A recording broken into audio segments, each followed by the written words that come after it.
of eligible recipients as quickly as possible. For 14 years, I've served as Maryland's comptroller, and yearly we process more than 3 million tax returns and get nearly $3 billion in tax refunds back to taxpayers within an average of 2.5 business days upon receiving their tax refund request, putting their money back in their bank account. So we're pretty accustomed to this kind of activity of reuniting people with money that they deserve. We plan to process these relief payments with the same level of outstanding customer service and speed that Marylanders have come to expect from our office. We've been tasked with the disbursement of direct relief payments to nearly 423,000 eligible recipients, and additional $1,000 grants to 32,000 Marylanders awaiting unemployment adjudication, and various loan and grant programs payments to businesses and nonprofits approved by the relevant state agencies. So it is a big, complicated group of payments that we are making as the Comptroller's Office. Under the so-called Relief Act, taxpayers who claim the Earned Income Tax Credit, EITC, in tax year 2019 and reside in or have permanent residence in Maryland as of last Friday, February 12th, you are eligible for direct stimulus or direct relief payments at the following levels based on your filing status. If you filed singly, we're going to send you a $300 check. If you filed joint or head of household, we're going to send you a $500 check. This morning, we have started this by pushing the button on 266,985 electronic payments. Those are out of our office. They're delivered to banks. Banks then have to do a certain amount of protection of the taxpayers by doing fraud detection reviews. But those checks, those electronic payments have a value of $113.6 million. And many will see their payments posted in their bank accounts at the end of this week. I mean, I'm talking Friday. That's almost instantaneous money going into their accounts. But we have to do a fraud detection review, and banks will then send their payments to the customers. But that's happening. Today is Tuesday. I'm talking Friday. These electronic payments will begin to show up in people's bank accounts. In addition, also at the end of this week, we will complete printing 148,972 checks worth $61.7 million. These are individuals who we do not have confidence that we can electronically deposit something in their bank accounts. So we're sending them a paper check, which further protects the taxpayers from fraud. So thanks for the hard work and planning of this agency. We anticipate, and it's almost incredible for me to be able to say this, that 98% of all relief payments will be processed by this office by Friday. Hopefully, obviously, the paper checks that we print and put into the mail by Friday or the latest Saturday or Monday, hopefully those will take not 2, 3, or 4 weeks to be delivered by the United States Postal Service. But we're not in charge of delivering the mail. We're in charge of getting the checks into the mail. And between March and July, which is, it's a complicated system, but it's all prospective, upon receipt of a list of approved recipients from the Department of Labor, we will distribute a total of $32 million of unemployment grant amounts in the amount of $1,000. That, once again, is something that we rely upon the Department of Labor to produce the names.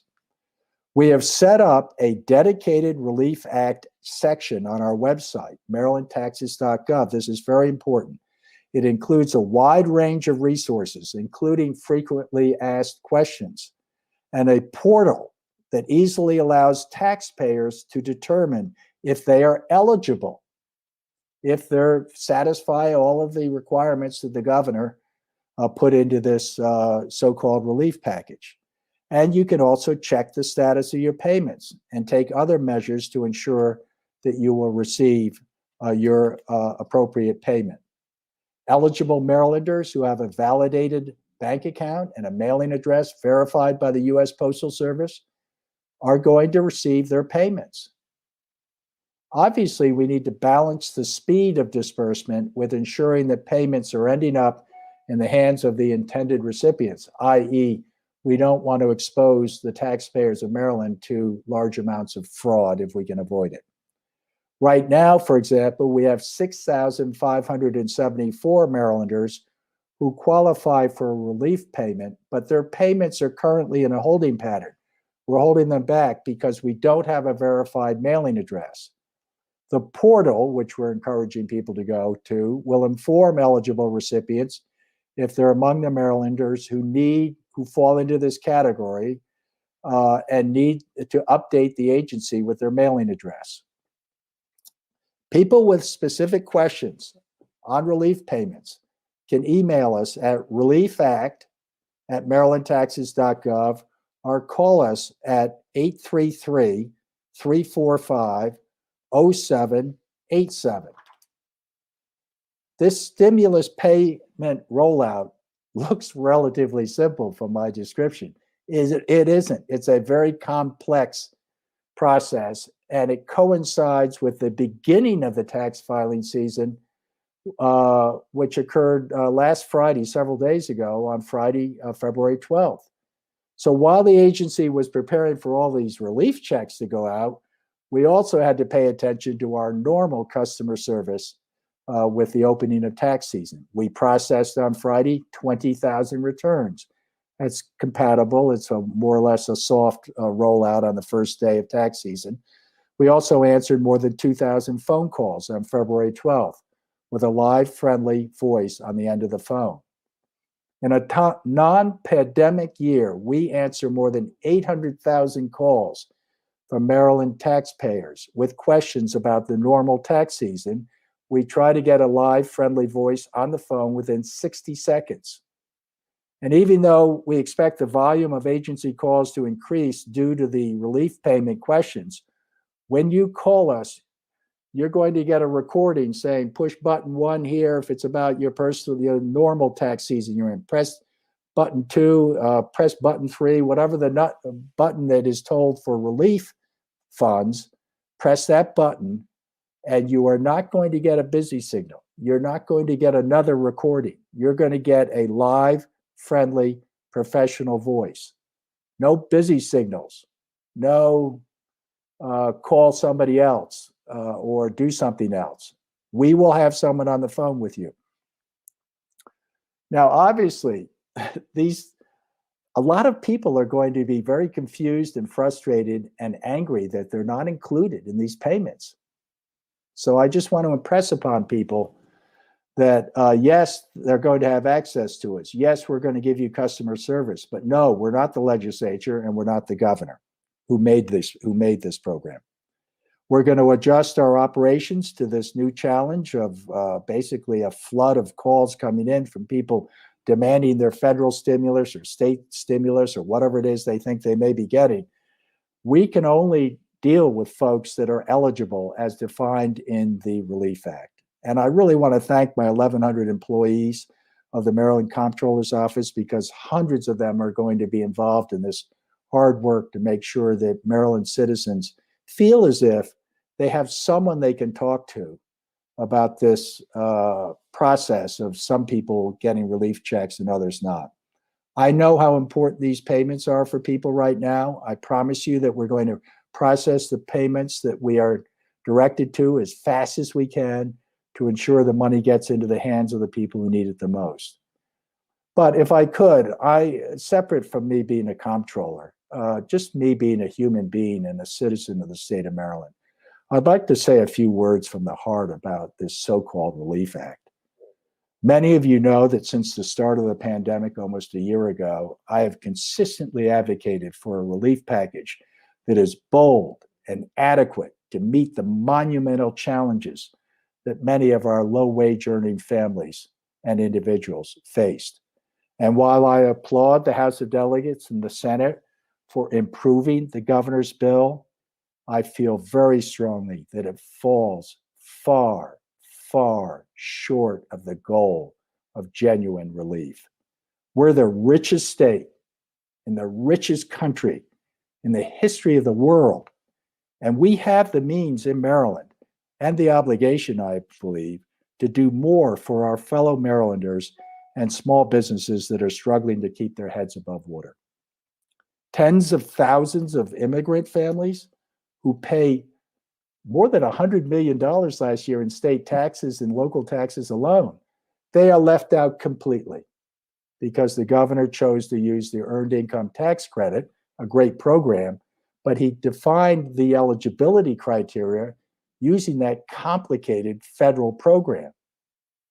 And so there are restrictive federal rules which prevent us from providing or considering any assistance to 86,000 wonderful, hardworking, tax-paying Maryland immigrant families.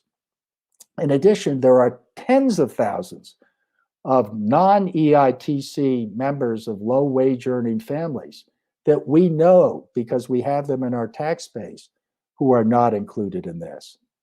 And so all I'm suggesting is that there are well over 100,000, probably approaching 150,000 suffering Marylanders with children and others, singles, who have no relief coming in this package. Instead of, my second objection was always instead of, the fact that it didn't include things, instead of meager payments of $300 or $500, we have indicated that they should provide a $2,000 one-time payment for low-wage earners with dependent children to tide them over until the federal stimulus comes, whenever it comes in March from the federal government. No one can seriously think that a few $100s, a $300 check is going to make a dent in the mountain of debt that's been accumulated over the past year by many of these wonderful Maryland families and citizens. And perhaps most importantly, my proposal that I presented to the governor and to the leadership was budget and revenue neutral, while the governor's plan is going to create a massive hole in our state's current fiscal year revenues because it's all paid for out of the general fund. Mine was paid for with a one-time debt allocation. And that pressure on our budget is going to deprive much needed funding for education, healthcare, transportation, and other important priorities as we proceed through this pandemic. With that said, now that the so-called Relief Act is law, I'm absolutely committed to getting these payments out as quickly as possible so families and small businesses that are eligible and in need can receive the assistance that they desperately need. And I'll just end with one particular point, because the third of Maryland that is in a deep recession, equivalent to the 1930s, we have an obligation to stimulate not only and protect and give relief to those families that have no money and are suffering right now. We also have an obligation to the other 2/3 of the economy, which is doing okay, because we don't want the recession to spread. We are going to need more stimulus, federal and state, for the 2/3 of the economy that we have to protect from falling into the deep recession that the bottom 1/3 is. But thank you for letting me say a few words. Susan, I'll turn it back to you. And obviously, you can direct questions from the press. Sure. So just to let you know, we have hundreds of people watching, Mr. Comptroller, and a lot of the questions are from citizens who are very confused versus members of the press. So I'm just going to give a couple quick comments, and then we're going to answer the first question from Holland Willen from the Baltimore Business Journal. But first of all, for the folks who are making all these comments on the Facebook page, if you are not eligible, it is not from anything that the Comptroller's office has done. It is because you did not receive an EITC tax credit on your 2019 Maryland tax return. If you have questions about that, about why you're not eligible, those need to be directed to the governor and your Maryland state legislators. They're the ones who wrote the bill. We're just carrying out the directives of the bill. Yeah, could I just say something, Susan? Sure. Because look, we've already had this with the fact that the unemployment debacle occurred with those checks. So I understand what everybody is saying out there. They're like saying, where's our check? And nobody could get any answer from the unemployment situation. And then we have this vaccine rollout, which has angered millions of Marylanders because they're told that vaccines are going to be available, but they're not available for them. Then we have this back to school, no back to school, yes back to school type ping pong thing that's going on. People get frustrated, confused, and angry. And that's how they are right now. Now we're adding in this very limited so-called Relief Act. And they rightly say, where's our check? Well, if you want to get an answer to that question, call the governor. That's right. The other question they're asking a lot is about if they've already filed their 2020 taxes and paid their unemployment insurance taxes, you have to file an amended return. And we're going to recommend that you wait a few weeks to do that amended return until the forms have been updated that will allow you to get all those taxes back. So those are the two biggest questions we're getting. And then the SSI question, again, we didn't write this legislation, the governor and the Maryland legislature did. It does not include SSI recipients in particular, unless they also filed an EITC in 2019. So back to members of the press who have asked a question. Holden Willen has asked, and I'm going to ask Sharon or Wayne or Debbie, maybe Sharon can take the first stab at it. What do businesses need to do to get the sales tax credit? Will the Comptroller's office be issuing any guidance or rules regarding the sales tax credit? Go ahead, Sharon. Yes. Yeah, go ahead. And we do ask you to please visit our website where we have our frequently asked questions, and it provides guidance on this specific issue. And we, on those FAQs, have shared who's eligible, how you're able to make that credit. And in order to be eligible, a vendor must file a timely sales and use tax return or a consolidated return. And the gross amount of the sales and use tax remitted with the return may not exceed $6,000. There's also a vendor credit that is currently available outside of this legislation, and you can't take both of those benefits. So a vendor must choose to forego the standard vendor credit in order to claim the enhanced vendor credit. Could I ask Mr. Schoffel to just mention the reality of, I spent a lot of time on the so-called Relief Act. How many small businesses, for example, Andy, are able to, in a credible way, get some relief here, particularly the bottom 36,000 that you mentioned to me the other day? Sure. We believe, I'm just going to pull up the numbers real quick. This will support roughly 67,000 businesses, but to the comptroller's point, the way the bill works, effectively you get to keep your own sales tax. So Sharon mentioned the existing vendor credit. Keeping your sales tax is much more beneficial to you. And that'll put in about $62 million a month will be the benefit to Maryland businesses there. But to the comptroller's point, it's many of our smallest businesses pay very small amounts of sales tax, as to be expected. So for many businesses, on average, the lowest 36,000 businesses will get on average about $122 a month in benefit there. Okay, that's for 3 or 4 months, I take it, or is it per month? Yes, that's not a lot. And did you did the legislature see the fiscal note on this when they voted on it last Friday? And is the governor aware of the fiscal note? What is the fiscal note? We provide input in all of the fiscal notes, absolutely.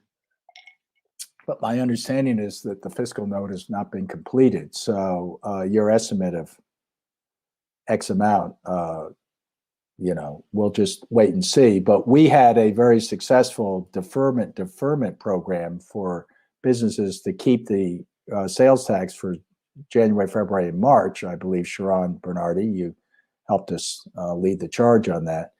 After that, they then pay the sales tax owed us because we have to have fiscal sanity here. And I take it this is something that is it temporary or is it going to go on for some time?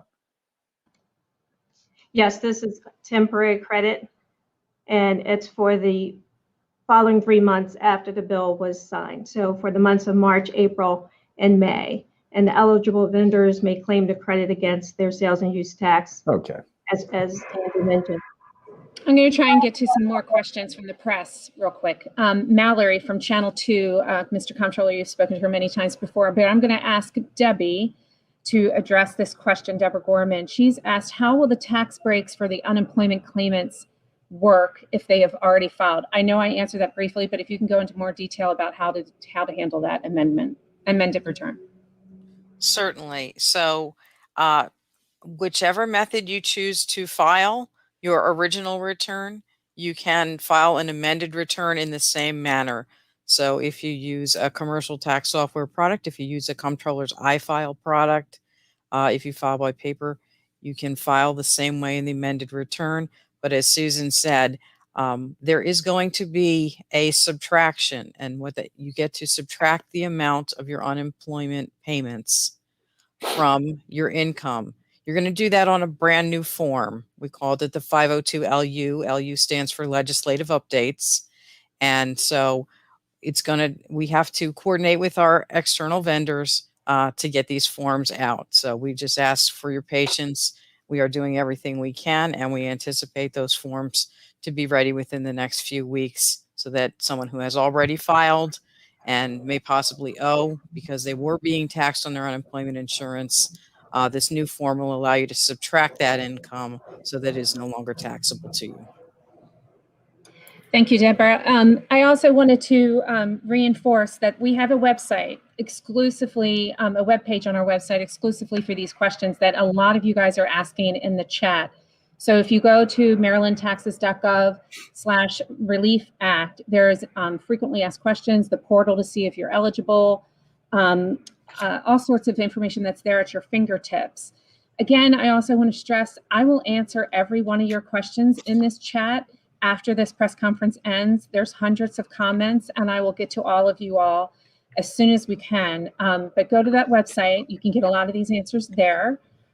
We had another quick question about how the payments for the grants for UI, the $1,000 payments, will work. If someone, Sharon, can pipe in and talk about that. And I'm sorry, I don't know who tried to interrupt me, but go ahead.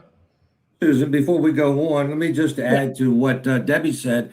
If anyone is having any issues with filing their amended return, we've got 12 branch offices located around the state. We're more than happy to assist any taxpayers. Right now, we're currently conducting virtual appointments. So anybody that needs help, they can set up an appointment with one of our branch officers, or they can give us a call through our regular telephone line, 1-800-MD-TAXES, and we're more than happy to assist them. Gary, how many years have you been with the Comptroller's office? 47 years, sir. Thank you very much for your service. Wayne, how many years have you been with head of our biggest division, Revenue Administration? For the last 6 years. But you've been with the agency for how many years? I've been with the agency since 2009. There you go. And Sharon Bernardi, my deputy comptroller. God bless all of you, Debbie. Obviously we have a number of attorneys that are incredibly helpful, but Gary, as Director of Taxpayer Services, you know how important it is to get someone to answer the phone who can tell the folks here how we're actually going to be able to handle the influx of calls. How many people are assigned to it? How many lines do we have, and what have we done to prepare so that we are unique among state agencies and actually answer the phone? Well, sir, we have hundreds of employees right now that are currently assisting with the stimulus payments questions directly. We have a staff of about 150 throughout the state at various call centers. We have call centers in Hagerstown and Salisbury, our main call center in Annapolis, along with our various branch offices around the state that also assist on the call center. We have different queues that are set up to assist with personal tax questions, business tax questions. We have questions that can be relayed directly from our tax practitioner community. So we are equipped to handle just about everything that comes through. Would you please schedule me, the comptroller, to staff some of those calls? Not that I know a lot of the tax specifics like Debbie knows, but if you can schedule me in so I can be helpful to those folks later on this afternoon, I'd be grateful. We'd love to have you. Thank you. I just wanted to also, because I know that people in this broadcast can't see all these comments that I'm seeing on Facebook Live. We have to make sure we're doing two very different things here. We are issuing relief stimulus payments to people who filed EITC credits in 2019. Those payments, like the comptroller said earlier, are being processed right now. You do not need to apply for them. They will be sent to whatever bank information we have on file from 2019. If it bounces back as undeliverable because you changed your account, we will mail the check to the address on file. If you filed paper returns in 2019 EITC, you will get a check in the mail. All of these things will process by the end of this week. Those payments will hit your bank accounts, will hit your mail if the Postal Service is delivering correctly. They will all start hitting your accounts and your mailboxes next week, most likely. The UI insurance tax adjustments for people who have already filed are going to take time. Yes, they are. Because we did not have the final language from this bill until Friday. Yesterday, the bill was signed into law. We couldn't start changing our forms legally until the bill was law. So once we had all of the information we needed to make the adjustments to all of our forms, trust me, this is happening at warp speed. So you will get your adjusted refunds from your amended returns if you've already filed for 2020 if you paid those income taxes on UI. So you have to be a little bit more patient for the refund of your UI taxes that you've already paid. Help me understand this, because the exemption that the legislature and the governor came up with was on state taxes, not I take it people still owe the federal tax. Correct. And Sharon can comment. Or Sharon, go ahead and comment on whether this is something that people should be having a heart attack over. It may not be totally the kind of large check that they imagine, because the feds are not included. Yes, we want to make it very clear that the state only has authority to subtract from income what is attributable to the state of Maryland and not the federal government. And so the stimulus payments that the legislation have made subject to exclusion from income are not excluded from federal income, because we don't have that authority to do that. And I also just wanted to add regarding the forms. It's not just our forms. It's the forms of the large tax software vendors. We reached out to them as soon as this legislation was introduced, and they've been working on updating their software as well. All of those systems are interconnected, and so they need to be upgraded at the same time. So we have been working very closely with them to get these forms and the software packages modified to accept these subtractions. This is the first time, and I'm glad, Mr. Comptroller, you mentioned how long various people have been with the agency, but this is the first time, and to the best of any of our knowledge, that these types of changes took place during an actual filing season.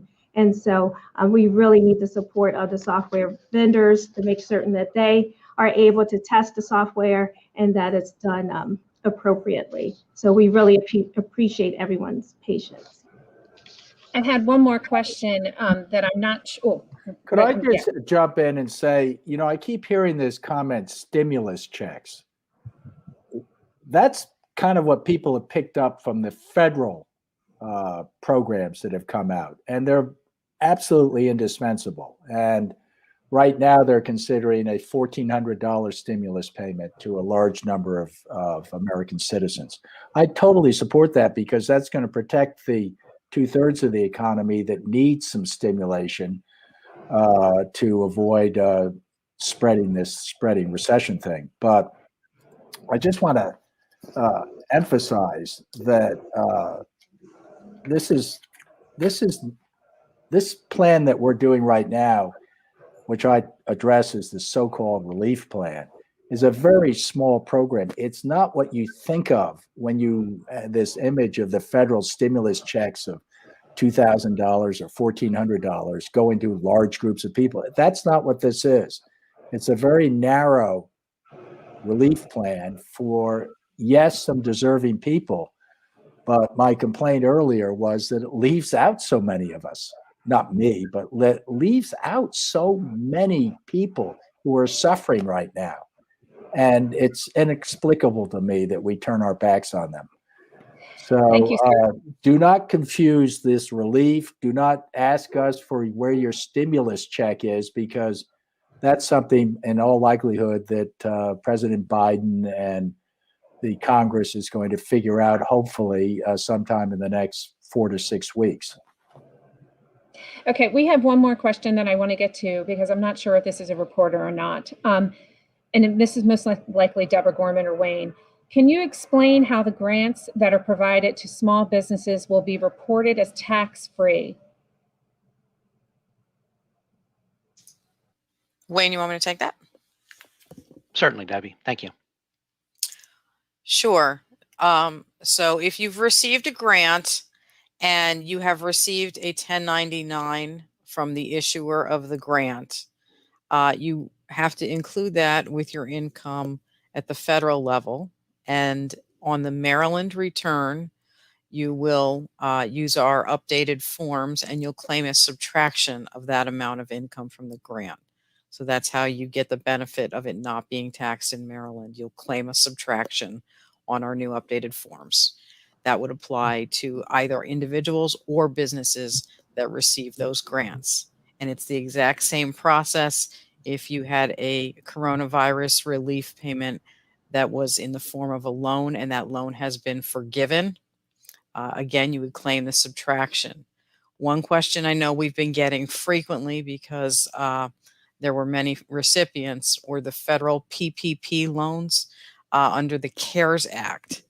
That works a little differently in that the loan forgiveness for those PPP loans, the IRS said those are not included in your federal income. So if it's not in your federal income, you don't have to subtract it from your Maryland income because it's not there in the first place. So it's only those grants and loans that are includable in your federal income. You'll get to take the subtraction using our new forms to exempt them from tax at the Maryland level. Debbie, thank you for that. If I could just thank our interpreter too, because Yes. God knows how I barely understand it in English when I hear it. But thank you for being able to pass it to the folks that have hearing deficiencies. And thank you for the expertise that both you and your colleague demonstrate. Debbie, thank you for that too. We have another quick question. It's a good one. Will you have your stimulus relief, Maryland relief payments offset? No, you will not accept for back child care payments. That is the only thing we'll be offsetting for. So if you owe previous taxes or have other issues that would be offset in a normal tax refund, that is not the case with these stimulus payments, these relief payments. It's only if you owe back child support. So thank you for that question. Again, we will And Susan, can I clarify that? Sure. We will not be doing the offset. We will be issuing the payment. So if there is an outstanding child support garnishment, the banks will be doing that portion, that withholding. Thank you, Wayne. And again, we will get to all of the questions that are in the comments section of the Facebook Live post. We'll get to you as soon as we can. I cannot stress enough to use email first and foremost after you've checked our website. So that is that's reliefact@marylandtaxes.gov. You can email any questions you have. Please do not include your full Social Security number, and email reliefact@Maryland, all spelled out, marylandtaxes.gov. And we will get to all those emails. We have hundreds of people in customer service addressing emails and answering the phones. I don't have any. What other is the phone questions. number again, Susan? It is, hang on, I don't know it as well as I normally. 1-833 There Thank you you. go. 345-0787. I'm That's gonna hang up and call it right now just to make sure there's someone. I tested who it answers. before we went on, Oh, so. good. Well, let's make sure we have adequate troops there, because the worst thing we can do is communicate to people that we are just like the unemployment situation and the vaccine program. We're going to get up and say how great we are. No, I want people to answer the phone, and That's we right. need that. So Again, the numbers, redouble our efforts. Yes, thank you. Please give it again. and the number is 1-833-345-0787. Check the website first. That's marylandtaxes.gov/relief act. And there you go. And there is the email, reliefact@marylandtaxes.gov. Thank you, Samantha, for putting that up. The most important thing is go to the website first. Almost all your questions can be answered. Email second if you can. Call us. We will answer the phone. In fact, maybe the comptroller will. Okay, great. Thank you, everybody. The staff everybody sees the expertise of this wonderful agency. And I'm very, very grateful again to the 1,100 plus employees. As Sharon said, we're doing the normal tax season, which opened up a couple of days ago, with this one at the same time. I can't emphasize how complicated that was. Thank goodness the expert staff has produced this, and I encourage everybody to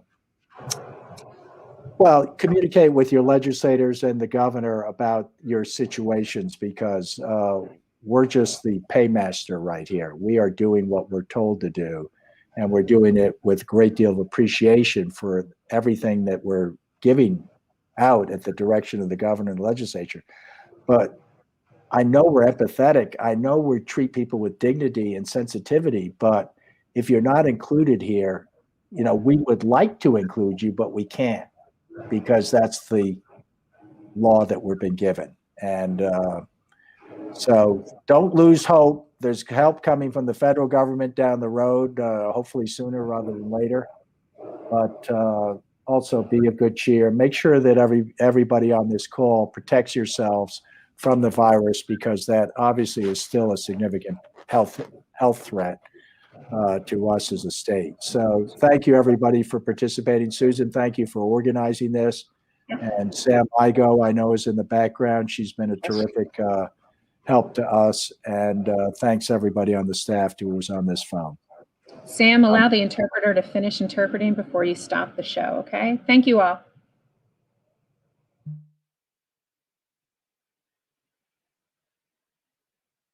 Excellent. Thank you.